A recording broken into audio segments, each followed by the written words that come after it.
Hola con todos, lamentablemente ayer tuvimos varios problemas con la videoconferencia, los problemas técnicos con el audio estuvieron terribles y ya cuando se solucionó el problema ya era un poco tarde como para poder darles el contenido, pero bueno, al menos pude responder algunas de las preguntas que tenía. En cuanto al contenido, este video es básicamente el que contiene este material. Este material, si bien ya está incluido la mayoría en las lecturas, son aclaraciones que me di cuenta que todavía no están completamente claras después de la primera prueba. Entonces les recomiendo que a pesar de que hayan asistido a la videoconferencia ayer, vean este video. Si asistieron a la videoconferencia, obviamente esos puntos ya los tienen. Pero como les digo, vean este video porque les va a ayudar. Si no pudieron asistir a la videoconferencia, básicamente para tener esos puntos me tienen que comentar en este foro. Entonces, me comentan acerca de este tema o me preguntan cualquier cosa, cualquier inquietud que tengan y con eso estamos ya listos y tienen sus puntos de la videoconferencia. ¿Qué quiere decir? Que en esta primera videoconferencia los puntos son facilísimos, así que no pierdan la oportunidad de tener esos puntos, ¿no? Bueno, en cuanto al contenido en sí, lo que quería aclarar un poco es el concepto de cultura. ¿Qué es cultura? Y sobre todo, ¿qué son los símbolos? En el primer foro de introducción yo les pedí que se presenten utilizando diferentes objetos que ustedes se sientan identificados, que les represente a ustedes. ¿Y por qué hice esto? Es porque los símbolos son muy importantes para entender la cultura. Nosotros crecemos dentro de una sociedad, dentro de una familia, dentro de un colectivo de personas. Y ese colectivo ayuda a formar quiénes somos, ayuda a formar sobre todo lo que es la cultura que tenemos nosotros.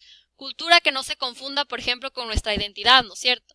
Nosotros podemos decir que hay ciertos valores que son semejantes a nuestra familia, ciertos valores que no son semejantes a nuestra familia. Entonces, tenemos una cultura, pero también somos individuos. También tenemos experiencias las cuales nos hace cambiar, nos hace pensar y hacer cosas que también a veces son diferentes a cómo crecimos, ¿no es cierto? Entonces, esta idea de los símbolos, esta idea de qué es la cultura, nos va a ayudar a entender todo ese marco. Entonces, nosotros nacemos, crecemos dentro de una cultura y aprendemos símbolos. Aprendemos de estos símbolos que para nosotros son la referencia de lo que es normal. A veces muchos de ustedes comentaron en su foro que se han ido de intercambio y esto les ayudó a crecer mucho, ¿no es cierto?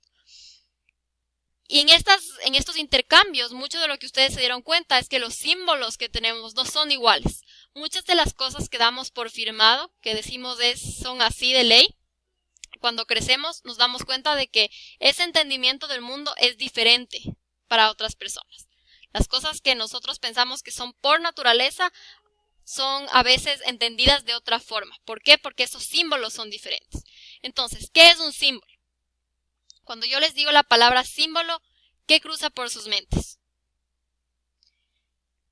Cruza por nuestra mente esta idea de una abstracción que tenemos en nuestra cabeza, ¿no es cierto? Que significa algo más. Entonces, es un objeto, una idea abstracta o algo concreto que representa algo. Este símbolo tiene dos partes, un significado y un significante. ¿Y por qué es importante entender estos símbolos en cuanto al lenguaje? Tenemos aquí a Sapir-Whorf y él es en pocas un investigador, ¿no es cierto? Y él investiga todo lo que es lenguaje. O sea, es un lingüista en pocas. Y él nos dice que nuestro lenguaje forma nuestro entendimiento del mundo. ¿Qué quiere decir eso? Quiere decir que lo que nosotros hablamos, cómo nos comunicamos, nos ayuda a entender el mundo de una cierta forma. Si se ponen a ver, por ejemplo, cuando nosotros hablamos en un idioma, a veces es súper difícil traducir y no hay las palabras justas. Esto es básicamente lo que Sapir-Whorf nos quiere decir. Para darles un ejemplo, y algunos de estos ejemplos ya lo leyeron ustedes, la palabra amor. Nosotros tenemos tres palabras importantes en español: gustar, querer y amar.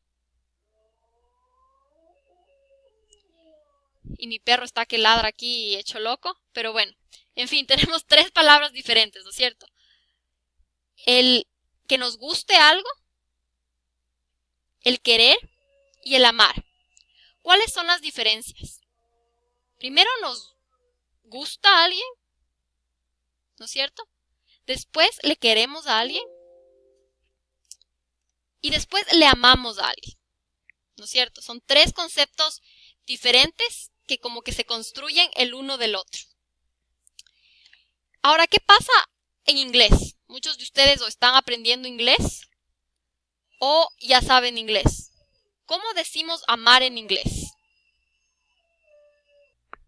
Entonces, en inglés nosotros amar decimos love. Ahora, ¿qué pasa si quiero decir querer? ¿Cómo digo querer? ¿Cómo explico a alguien que habla inglés la diferencia entre querer y amar? Para nosotros es algo súper sencillo porque crecemos con ese concepto. Cuando decimos la palabra amar o la palabra querer, sabemos que existe una diferencia quizás de intensidad, pero esto no existe en inglés, ¿no es cierto?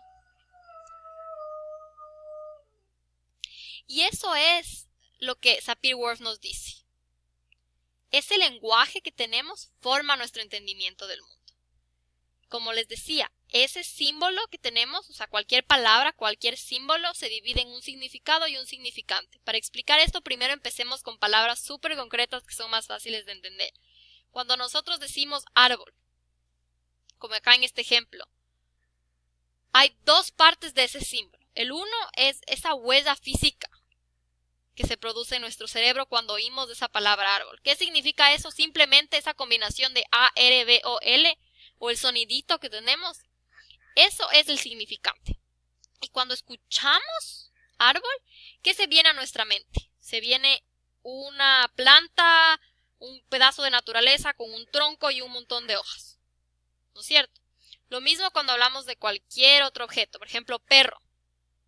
Todos ustedes piensen en un perro. ¿Qué piensan cuando les digo esa palabra perro?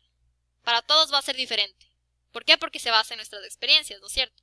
Entonces, a pesar de que todos entendemos que es un animal de 4 patas, con orejitas, que ladra, capaz yo tengo un salchicha, ¿no es cierto? Yo tengo una perrita salchicha en Ecuador.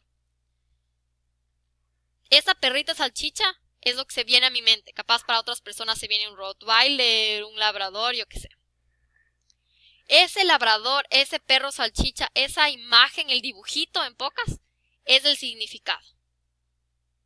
Otro ejemplo, tenemos una mesa. La M-E-S-A, el sonido mesa, es el significante y el objeto como tal que se viene a nuestra mente es esa mesa. ¿Por qué decimos una mesa y una silla? Porque así lo decidió un grupo, un colectivo. Entonces no podemos de hoy en adelante coger y llamarle a la silla una mesa, ¿no es cierto? O sea, es un colectivo que tiene este simbolismo. Ahora, ¿qué pasa con palabras más abstractas? Volvamos a la palabra amor o querer. Amor, o sea, A-M-O-R, es el significante y lo que sea que se viene a nuestra mente, a nuestro corazón, que significa amor, eso es el significado. Y estos símbolos, como ya lo dijimos, son muy difíciles de traducir. ¿Por qué? Una vez más, porque nuestro lenguaje forma ese entendimiento que tenemos del mundo, ¿no es cierto? Y en cierta forma marca nuestra cultura, marca nuestro punto de referencia. Por eso para nosotros existe una diferencia entre querer y amar, así como para otros hispanohablantes, pero para alguien que habla inglés quizá no haya esta diferencia. Otros ejemplos de este mismo concepto y cómo se relacionan en la cultura, y esto ya lo leyeron ustedes la semana pasada. Los Inuit tienen diferentes palabras para la nieve. ¿Por qué? Porque donde ellos viven hay tanto frío y tanta diferente tipo de nieve que fue necesario para ellos crear estas palabras diferentes. Entonces tienen la nieve suavecita, la nieve más durita, la nieve que se parece a la lluvia. Eso no es importante para nosotros, para nuestra cultura, para nuestro marco de referencia. Esa nieve o toda la nieve es igual. Vemos lo mismo con colores. De hecho, ya les voy a publicar un video que recién lo vi en el cual habla de la diferencia en diferenciar el azul y el color verde entre diferentes culturas. ¿Por qué? Una vez más, porque desde que crecemos tenemos ciertos marcos de referencia, ciertos símbolos que forman nuestro entendimiento del mundo, que forman lo que nosotros pensamos que es normal. Por eso cuando vamos a otras culturas, nos encontramos en otras culturas, pensamos, qué raros estos, ¿no? ¿Por qué? Porque tienen un entendimiento diferente del mundo. Símbolos, clarísimo. Si tienen cualquier pregunta, comenten en el foro. El segundo tema que quería hablar es de qué es la cultura. Y esto ya lo hablamos durante la semana y creo que todos o la mayoría lo tienen bastante claro de acuerdo a la prueba, pero quiero reiterar ciertos conceptos. ¿Qué es la cultura? En esta clase a la cultura lo vemos como un concepto muy amplio. ¿Por qué? Porque no quiero que se saquen todos de la cabeza ese concepto de que cultura es igual a nacionalidad. Cuando pensamos en cultura pensamos en China, en Alemania, en Italia, pero no es así. Dentro de la San Francisco en sí tenemos varias culturas. Entonces la cultura es un grupo de colectivo, o sea, un colectivo de personas que comparte símbolos, que ya hablamos que es un símbolo, normas, valores y perspectivas del mundo. Es decir, con tal de que ese colectivo comparta estos 3 puntos fundamentales, podemos decir que es una cultura. ¿Qué son normas? ¿Qué son valores? ¿Qué son perspectivas del mundo? Las normas son comportamientos que tenemos. Por ejemplo, los latinos nos damos el besito al saludar, o ustedes podrán asociarse quizás con el día domingo, al menos en mi casa siempre era el cafecito en la casa de la abuelita o el fútbol en la casa de la abuelita. Esos son normas, son comportamientos que tenemos. Y esos comportamientos tienen ciertos valores asociados a una razón por la cual la hacemos. El valor de ese cafecito, el valor del besito, el valor del fútbol o el haciendazo. Por eso puse aquí Hacienda en alguna de mis videoconferencias pasadas. Alguien me comentaba ese tema. Me pareció interesante y muy aplicable. ¿Y cuáles son los valores que se asocian a eso? Es la idea de la familia, la idea de estar juntos.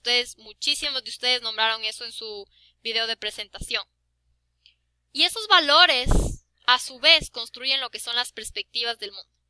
Y esas perspectivas son súper difíciles de cambiar para una persona, porque es un entendimiento más profundo de cómo es el mundo.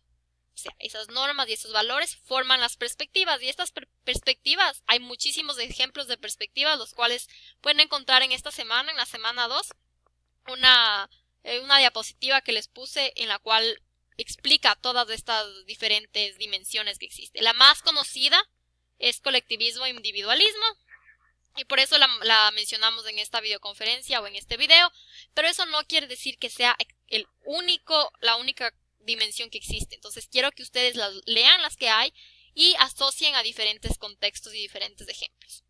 Ahora, para el ejemplo que estamos hablando ahorita, la norma del cafecito tiene el valor de estar juntos y la perspectiva del mundo es más hacia colectivista. Una vez más, esto es una dimensión. Quiere decir que no somos totalmente colectivistas ni totalmente individualistas. Podemos estar más hacia casito, donde somos colectivistas, pero no totalmente individualistas. Es más, mi argumento es que no existe cultura que sea totalmente individualista. ¿Por qué? Porque los seres humanos somos, por naturaleza, seres que nos gusta estar con otras personas. Entonces, acá a la derecha les tengo este gráfico. ¿Cuál es la importancia de este gráfico? Cuando hablamos de interculturalidad, hablamos de comunicación entre dos culturas. Y un concepto muy importante es este de aculturación, en el cual aprendemos acerca de otra cultura. Las normas que tenemos son mucho más fáciles de cambiar, o sea, los comportamientos que tenemos. Los valores ya son un poquito más difíciles, ¿no es cierto? Porque ya son cosas que están muy, muy dentro de nosotros, y las perspectivas del mundo son casi imposibles. Crecemos con estas perspectivas del mundo, nos desarrollamos con estas perspectivas del mundo. Y una vez más, esto no tiene que confundirse con su personalidad, ¿no? Muy diferente. Por eso es que a veces nosotros tenemos unas ideas diferentes a las de nuestros papás o a las de nuestros abuelos. Tenemos diferentes perspectivas, diferentes experiencias. No tiene nada que ver tiene que ver con la cultura, pero son dos conceptos separados. O sea, nuestra personalidad se construye también por parte de nuestra cultura, pero nuestra personalidad no es únicamente cultura. Ahora, dicho eso, como les digo, hay varias otras dimensiones. Me gustaría hablar de una más. Sin embargo, tengo 30 segundos más para que se corte este video, porque es de 15 minutos en este Screenomatic que es gratis. Así que les voy a publicar un siguiente video que va a ser de unos 5 o 10 minutos, que es lo que me falta. Y con eso damos por terminado en general todos los videos.